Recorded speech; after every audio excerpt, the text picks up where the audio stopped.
হাজার ব্যথা বেদনার পরে ফিরে আসনি তুমি আপন ঘরে। দিনের আলো তুমি সরিয়ে দিতে চলে গেলে মদিনায় মক্কা ছেড়ে।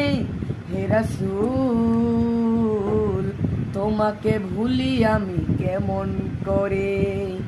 খেয়ে না খেয়ে দিন প্রচারের কাজে নিজেকে দিয়ে ছবি নিয়ে তাইফের কাফিরেরা চিনল না সে আলো। দুষ্ট ছেলেদের পিছু দিল লেলিয়ে পাথরের আঘাতে ক্ষত বিক্ষত হয়ে সারা শরীর থেকে রক্ত ঝরে। হে রাসূল তোমাকে ভুলি আমি কেমন করে।